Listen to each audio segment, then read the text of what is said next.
Good afternoon, everyone. I'm writer Coach Tony, and welcome back to my channel.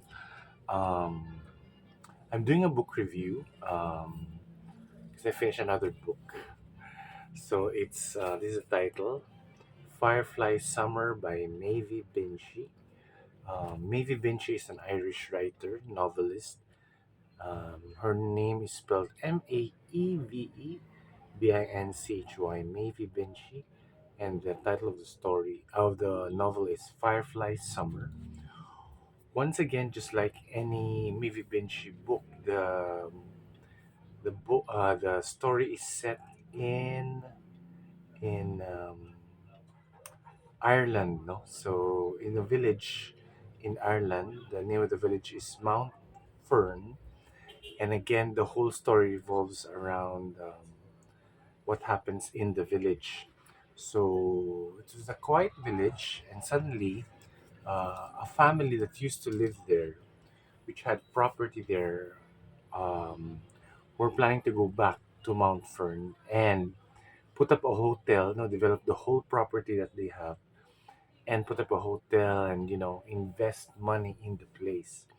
So when new money enters a small village, yeah, all hell breaks loose. That's all hell breaks loose, and every resident of the town is severely affected by what happened, no, or what was going to happen. So the guy who is going to develop the properties, this character's name is Patrick O'Neill. He's an Irish American. He has a great deal of money and buys the ruins of Ferns Court. The name of the property is Ferns Court, and Ferns Court is actually ruins as described in the story. And that's where the young people of Mount Fern hang out and do their thing as young kids. So it was very weird because, one of the things I find weird in the story is that why would a rich person put up a hotel in a small village out of nowhere, out of the way? Because normally, if you do your business studies, you'd only put up a hotel if the place has very near a tourist area, because of course you'd want tourists to be there, no? Anyway, that's how the story goes, and everyone in the story, every character is affected. The owner, I know Patrick O'Neill has two kids, Carrie and Grace, and then one of the main characters of the story is Kate and John. They own a bar. They own a bar um, across the ruins, no, and yeah, as the story evolves, every inhabitant of that town is affected, and some of the characters there, which are like a Rachel Fine.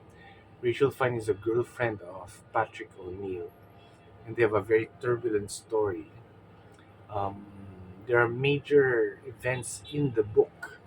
No, Kate, who is a major character in the book, um, meets an accident. No, um, she she gets hit by a heavy machinery, and she kind of her back, her spine is injured, so she's stuck to a wheelchair. That's basically half the story. Actually, when that happens, the I think the book kind of slowed down, no, because Kate is a very important part, and then so yun, it was very difficult for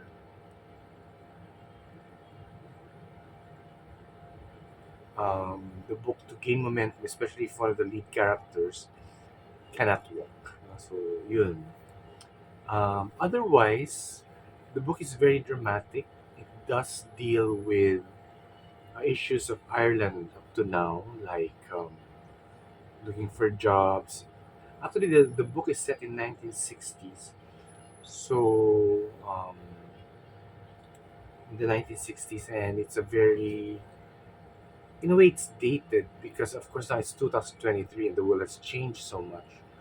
And just like the Philippines, there are many Irish people who immigrated to America to find a better life, and they in this story they did come back, but not everyone in town was very happy to meet them because um, yeah, they were, some of them were jealous, some of them were worried about what the money can do to the people there, um, and how it can affect all the businesses because there were many other pubs already. There were three other pubs in the town, and then if they put up a hotel, so a hotel has a restaurant and would have most likely a bar, it would kind of destroy the smaller businesses. So this was a concern. For me, naman, my major concern was the setting was set in a village called Mount Fern, and the book doesn't describe any popular tourist attraction in that area. So how could that hotel be sustained? No, the hotel the Patrick built was described as very beautiful, but there's a dramatic ending to it, which I will leave it to you. And they don't understand um, why Maeve allowed this ending to happen because it kind of sends became the book becomes a downer because of it. Because so, you want the book to end on a high note. Well, it does end on a high note. Patrick O'Neill goes back to America with Rachel Fine, his lover, but yun, nasira yung investment nila sa Ireland. And it would have been great if the story stayed in Ireland. Um, but I guess maybe had other plans na for the story.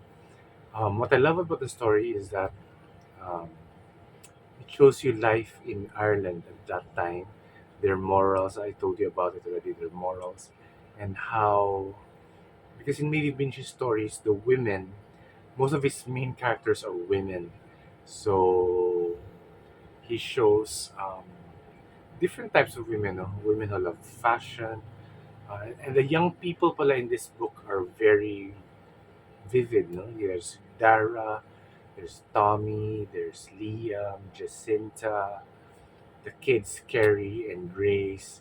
So these are teenagers, and they're in a small village, and Maeve is describing how it was to be a teenager, an Irish teenager, in a village out of nowhere in Ireland. Um, so just like any teenager, they followed the fashion, they followed the music. So that was a part of the book that I enjoyed very much. I enjoy maybe Binchy stories a lot, but this one not quite because I find Patrick very, I don't know. Some of the characters were not as, I was not really drawn to them as much as I wanted to. Um, but otherwise, I did finish the book very fast. Um, the problem again with maybe Binchy stories is that she has so many characters also, no? So I have to like remember everyone, just put them in my head. Like who is this person? Who is this person? And then the way they interrelate with each other is very good, very interesting. But the problem is when you have so many characters already in your head, you get kind of lost. I always wonder why nobody has made her stories into movies. Maybe because of the there's so many characters, but it would be interesting how her stories are treated or modernized to our time because her stories were set in the 60s, so like 66, so they have to be updated for today's generation if there's an adaptation to it. Anyway, if you're a Maeve Binchy fan, yeah, I strongly suggest you read this book. Firefly Summer is a thick book. It's one of her thicker books. Um, I think their title was Firefly because they did mention something about fireflies. in the story, they said there were no fireflies in Ireland, which I don't think is true. Yeah, but anyway, I'm not a biologist. I don't really know where fireflies live and where they. But in the Philippines, you have many fireflies. We call them. I forgot their names, but in the dark they glow. So that's basically the that's what happened to Patrick when he went to the States, and he realized there were fireflies. So I guess the title of the story is Firefly Summer. It's like one short summer where the O'Neill family tries to stake their claim in Mount Fern, Ireland. It's a sad story. The ending's a bit sad. I find it sad. But anyway, if you're a Maeve Binchy fan, I strongly suggest you read it. So please subscribe to my channel, Writer Coach Tony, and please follow me on my Twitter, my Instagram, and my Facebook. Take care, everyone. Thank you. Bye.